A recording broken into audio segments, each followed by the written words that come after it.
Este podcast se presenta con el patrocinio de Tecnoglass, el poder de la calidad. Tecnoglass es la compañía líder en la manufactura y comercialización de vidrios, ventanas y fachadas para el mercado de la construcción en Estados Unidos y el mundo. Para mayor información, visite nuestra página web www.tecnoglass.com.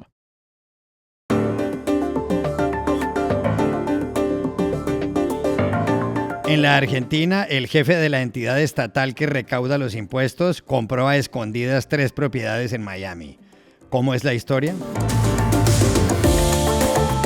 En Estados Unidos, el presidente electo, Donald Trump, dio su primera rueda de prensa desde que ganó las elecciones. Hoy, todos los detalles. En Colombia, los congresistas hundieron el proyecto de reforma tributaria de Gustavo Petro, que los llamó enemigos del pueblo. ¿Tiene razón? Hola, bienvenidos a Y esto no es todo, el podcast del Georgetown Americas Institute de la Universidad de Georgetown en Washington, D.C. Soy Juan Carlos Iragorri, desde Madrid. Soy Paz Rodríguez Niel, desde Buenos Aires. Soy Jorge Espinosa y estoy en Santa Marta. Es martes 17 de diciembre y esto es todo lo que usted debería saber hoy.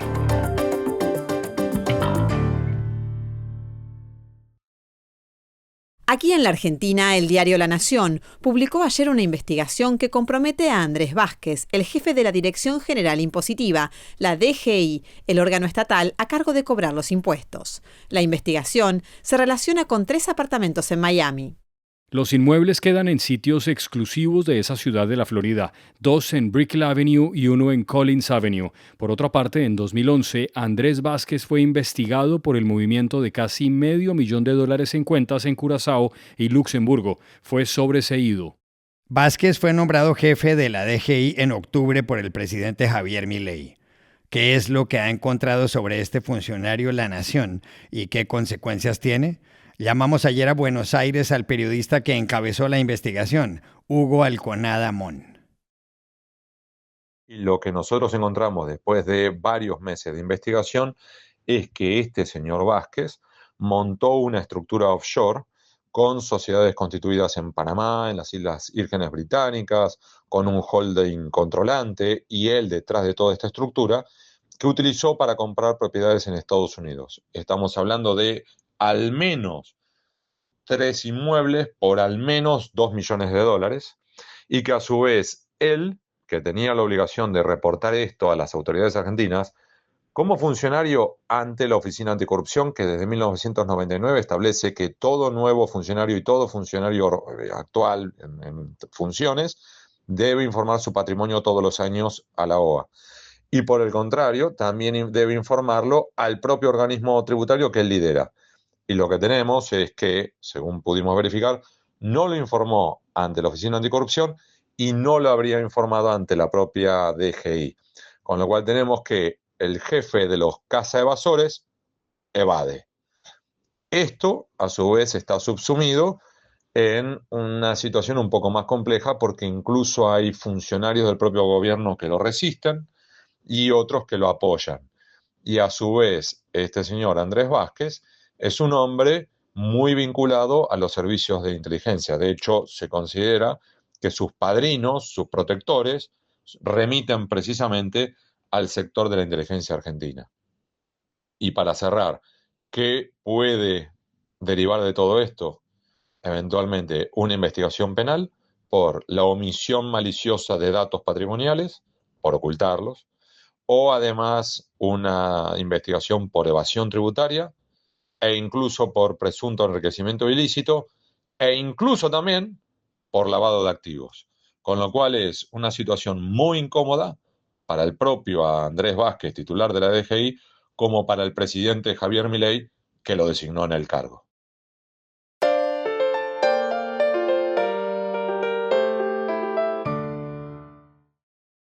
El presidente electo de Estados Unidos, Donald Trump, dio ayer su primera rueda de prensa desde las elecciones del 5 de noviembre. Fue en su mansión de Mar-a-Lago, en la Florida, donde habló, entre otras cosas, de los trabajadores del gobierno federal. Trump dijo que en la administración de Joe Biden alguien autorizó a unos 49.000 empleados del Estado Central a trabajar durante 5 años fuera de sus despachos, y que eso es ridículo y equivale a darle un regalo a un sindicato, por lo cual su gobierno entablará una demanda ante las Cortes. There are 2 events that took place that I think are very terrible. One is that if people don't come back to work, come back into the office, they're going to be dismissed. And somebody in the Biden administration gave a 5-year waiver of that so that for 5 years people don't have to come back into the office. It involved 49,000 people. For 5 years they don't have to go. They just signed this thing. It's ridiculous. So it was like a gift to a union, and we're going to obviously be in court to stop. Trump dijo más cosas en esa conferencia de prensa en Mar-a-Lago. ¿De qué habló el presidente electo que el 20 de enero empezará a despachar en la Casa Blanca? Llamamos ayer a Washington, D.C. a nuestra compañera, la periodista Dori Toribio. Juan Carlos, fue una comparecencia en principio convocada para anunciar una inversión del conglomerado japonés SoftBank en Estados Unidos por valor de $100.000 millones en un esfuerzo por crear 100.000 empleos, pero Trump terminó contestando preguntas de la prensa durante más de 1 hora sobre asuntos domésticos e internacionales. Dijo que ha hablado ya con líderes y representantes diplomáticos de 100 países y que su prioridad sigue siendo poner fin a los conflictos abiertos en el mundo antes de tomar posesión del cargo como presidente el 20 de enero, especialmente la guerra en Ucrania. Trump reiteró que tanto Kiev como Moscú tienen que estar preparados para llegar a un acuerdo próximamente. También recordó el presidente electo los planes que tiene para sus primeros días en la Casa Blanca: iniciar una deportación masiva de inmigrantes indocumentados sobre la que aún no ha dado detalles concretos de cómo se ejecutaría, e imponer aranceles a México, Canadá o China de momento, además de lanzar una gran ronda de indultos para la mayoría de personas acusadas por cargos relacionados con el asalto al Capitolio, y también sugirió que podría conceder un perdón al alcalde de Nueva York, Eric Adams, quien actualmente enfrenta cargos federales de soborno y conspiración. Trump pasó después a defender a los miembros de su nuevo gobierno, que tendrán que ser confirmados por el Senado a partir de enero, especialmente al polémico Robert F. Kennedy Jr., nombrado como secretario del Departamento de Salud y quien estos días está aquí en Washington para recabar los apoyos suficientes de los senadores. Trump dijo que va a ser menos radical de lo que la gente espera y descartó que vaya a prohibir algunas vacunas, como la vacuna contra la poliomielitis o la polio.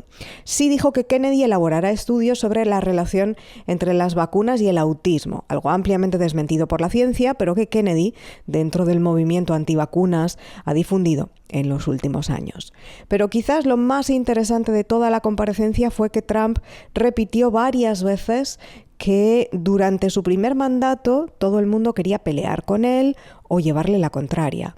Pero ahora todo el mundo quiere ser mi amigo, dijo Trump, y pasó a relatar cómo se ha reunido con los directores ejecutivos de gigantes tecnológicos como Google o Apple, también con el fundador de Meta, Mark Zuckerberg, que donó $1 millón a su fondo para la toma de posesión, lo mismo que hizo Amazon, fundada por Jeff Bezos, quien es dueño también del periódico The Washington Post. Y una última cosa sobre los medios: Trump habló de demandar al periódico Des Moines Register del estado de Iowa por publicar una encuesta electoral en la que daban como ganadora a Kamala Harris, pero Trump acabó ganando en el estado por mucho margen. También habló de demandas a otros medios, como CBS News, o a periodistas como el legendario Bob Woodward, por sus críticas e investigaciones sobre Trump. Esto después de que hace unos días la televisión ABC News llegara a un acuerdo para pagar a Trump $15 millones y resolver así una demanda del presidente electo a la cadena por difamación, por unas declaraciones del periodista George Stephanopoulos, que dijo en televisión que Trump había violado a la escritora E. Jean Carroll, pero el jurado del caso encontró al expresidente culpable de abuso sexual, delito tipificado de manera distinta y con una definición legal diferente a la violación, según la legislación de Nueva York.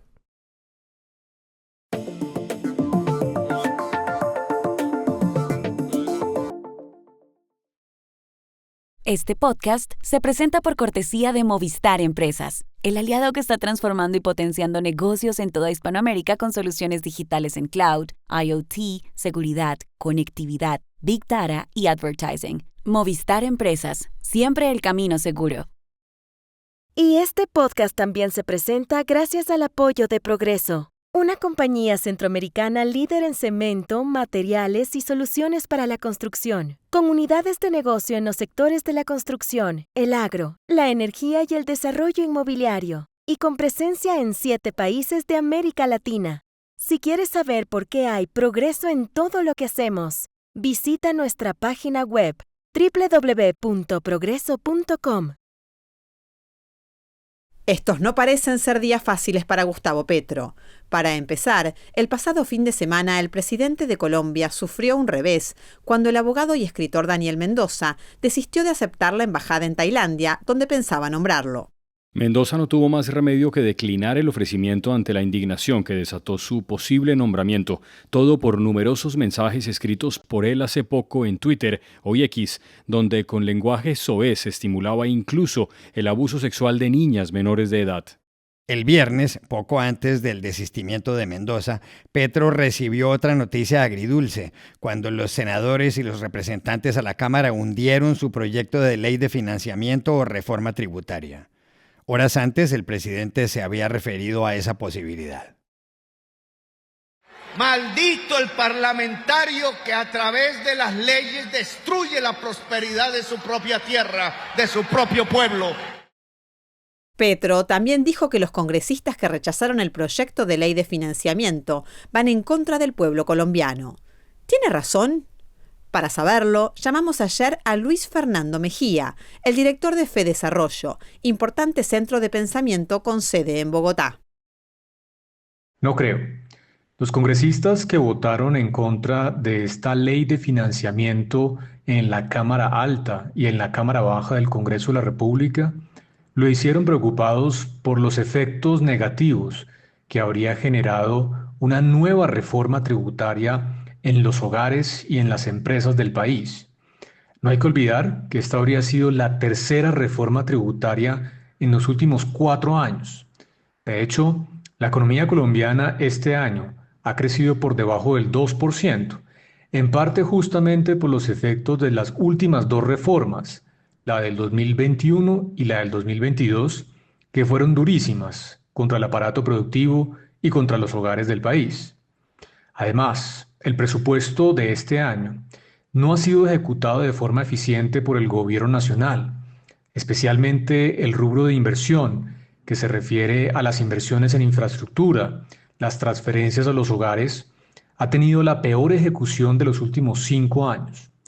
Luego tampoco había legitimidad desde el punto de vista del gobierno para solicitar nuevos tributos, nuevos impuestos de los colombianos, cuando no hay eficiencia en la ejecución del presupuesto para este año y tampoco para el siguiente. Por otro lado, el presupuesto para el 2025 será uno de los más abultados de la historia. Pretender financiar esos aumentos en el gasto con mayores impuestos en una economía como la colombiana, que hoy en día tiene la 4ª tarifa de impuesto de renta más alta en el mundo para las empresas, no tendría mucho sentido. De hecho, habría sido una especie de tiro en el pie para la recuperación del crecimiento económico del país. Y estas son otras cosas que usted también debería saber hoy. En Argentina, la economía salió de la recesión en la que entró a finales de 2023. Según datos ayer del Instituto Nacional de Estadística y Censos, el INDEC, en el tercer trimestre de este 2024, la economía creció un 3,9% con respecto al mismo periodo del año pasado. Por otro lado, una investigación del sociólogo Eduardo Chávez de la Universidad de Mar del Plata, citada ayer por La Vanguardia de Barcelona, dice que desde el primer semestre de 2023 la pobreza ha pasado del 40 al 53% y la indigencia del 8 al 18%. En Alemania, el jefe del gobierno, el canciller federal Olaf Scholz, perdió ayer en Berlín una moción de confianza en el Bundestag, la Cámara Baja del Parlamento. Hubo 394 votos contra la moción, 207 a favor y 116 abstenciones. De inmediato, Scholz le pidió al presidente de la República, Franz-Walter Steinmeier, que disuelva el Bundestag y convoque elecciones, quizá para el 23 de febrero. Todo esto estaba previsto luego de que el mes pasado se rompiera la coalición de gobierno entre los socialdemócratas de Scholz, los liberales y los verdes.